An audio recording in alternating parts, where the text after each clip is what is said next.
नमस्कार किसान भाइयों, आपका एक बार फिर स्वागत है आपके अपने मनपसंद यूट्यूब चैनल एमएस टेक्निकल खेती में। किसान भाइयों, आज के इस वीडियो में हम बात करेंगे मेंथा की सफल खेती कैसे करें। अर्थात मेंथा से अच्छी पैदावार लेने के लिए हमें मेंथा की बुआई करते समय कौन सी बातों का विशेष ध्यान रखना चाहिए, जैसे खेत की तैयारी किस प्रकार से करें, कौन सी खाद का प्रयोग करें, और किसान भाई सबसे अधिक पैदावार देने वाली जो वैरायटी है वो कौन कौन सी हैं, अर्थात हम कौन सी वैरायटी का सिलेक्शन करें, और किसान भाइयों लगाने की विधि क्या है, और उसके लिए जो खरपतवार नाशक है, जो बुआई के अंत में हमें कौन सी खरपतवार नाशक का प्रयोग करना चाहिए किसान भाइयों। तो आपको इस वीडियो के माध्यम से पूरी जानकारी दी जाएगी, तो आप वीडियो पर अंत तक बने रहिए। और जो किसान भाई चैनल पर पहली बार आएँ उनसे रिक्वेस्ट है कि चैनल को सब्सक्राइब कर लें और पास वाली घंटी को भी दबा दें, ताकि हमारे आने वाले नए वीडियो का नोटिफिकेशन आपको सबसे पहले प्राप्त हो। सबसे पहले किसान भाई हम बात कर लेते हैं मेंथा की बुआई के लिए खेत की तैयारी किस प्रकार से करनी चाहिए।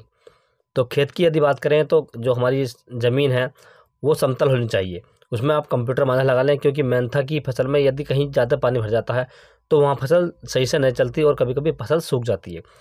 और उसकी गहरी जुताई करें, जितनी अधिक जुताई हम करते हैं खेत की तो मेंथा की फसल हमारी उतनी ही ज़्यादा अच्छी होकर चलती है किसान भाइयों।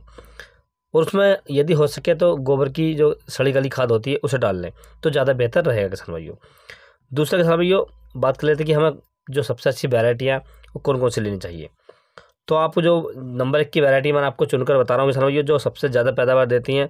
तो इसमें नंबर 1 की वैरायटी है किसान भाइयों, ये गोल्डन वैरायटी है, जो लगभग 95 दिन में पक्का तैयार हो जाती है। यदि हम इसकी पैदावार की बात करें तो यह वैरायटी लगभग 160 से 170 कुंटल प्रति हेक्टेयर की पैदावार हमें देकर जाती है। कोई विशेष रोग नहीं आते हैं इसके अंदर, चौड़ी पत्ती होती है इसकी और बहुत ही मस्त होकर चलती है किसान भाइयों। दूसरी वैरायटी की बात करें तो ये है सिमोन्नति। ये वैरायटी किसान भाइयों 2020 के आसपास लॉन्च हुई है और बहुत ही पॉपुलर वैरायटी है। यदि हम इसकी पैदावार की बात करें तो इसकी जो हाईएस्ट पैदावार ली गई है किसान भाइयों वो लगभग 170 कुंटल प्रति हेक्टेयर के हिसाब से ली गई है किसान भाइयों। तीसरी वैरायटी किसान भाइयों शिव क्रांति है। ये बहुत ही कम समय की वैरायटी है और बहुत ही ज़्यादा उत्पादन हमें देकर जाती है किसान भाइयों, आप इसका भी चुनाव कर सकते हैं।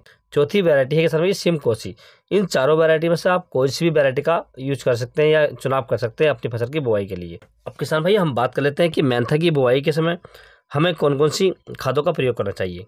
यदि किसान भैया आपके पास उपलब्ध हो NPK 12-32-16 तो आप इसे 50 किलोग्राम प्रति एकड़ के हिसाब से ले सकते हैं। और इसके साथ में किसान भैया आपको लेना है सल्फर। सल्फर आपको 80% WDG वाला लेना है। यदि इसकी हम डोज की बात करें तो ये 4 किलोग्राम प्रति एकड़ आपको लेना है किसान भाइयों, और ये खाद में ही मिक्स कर लेना है। मिक्स करने के बाद आप अपने खेत में डाल सकते हैं। यदि आपको NPK 12-32-16 नहीं मिलता है तो आप DAP ले लें 50 किलोग्राम और सल्फर ले लें 5 किलोग्राम। तो आप इन दोनों का मिक्सर भी लगा सकते हैं या कॉम्बिनेशन बनाकर लगा सकते हैं किसान भाइयों। यदि किसान भैया आपके खेत के अंदर कोई कीट है, जैसे सूंडी हुई या दीमक हुई, तो आप इसके साथ रिजेंट मिला सकते हैं। रिजेंट की यदि डोज की बात करें तो ये आपको 8 से 10 किलोग्राम प्रति एकड़ लेनी है किसान भाइयों।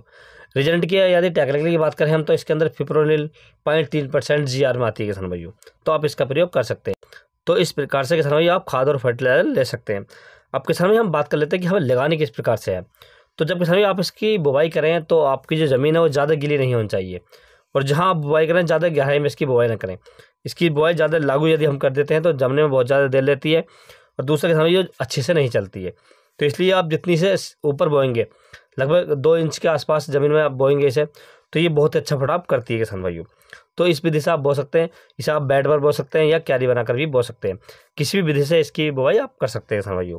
किसान भाई अब बात कर लेते हैं कि हमें इसमें खरपतवार के लिए कौन सी दवा का इस्तेमाल करना चाहिए और किस समय करना चाहिए।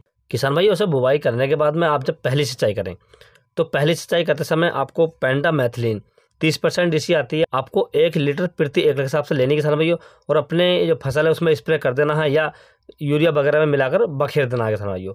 यूरिया की मात्रा की बात करें तो आप 10 से 15 किलो यूरिया ले सकते हैं, इससे ज़्यादा ना लें किसान भाइयों, केवल बखेरने के लिए ले सकते हैं आप। तो आप इसे अच्छे से बखेर लें अपने खेत में, बखेरने के बाद आप उसकी सिंचाई कर दें। इससे आपके खेत में किसी भी प्रकार का कोई भी खरपतवार नहीं उगेगा किसान भाइयों। तो किसान भाइयों आप इस प्रकार से मेंथा की सफल खेती कर सकते हैं और मेंथा की फसल से अच्छी पैदावार ले सकते हैं किसान भाइयों। यदि किसान भाइयों मेरे द्वारा दी गई जानकारी आपको अच्छी लगी हो, वीडियो पसंद आया तो वीडियो को लाइक करें, शेयर करें। Thanks for watching my video.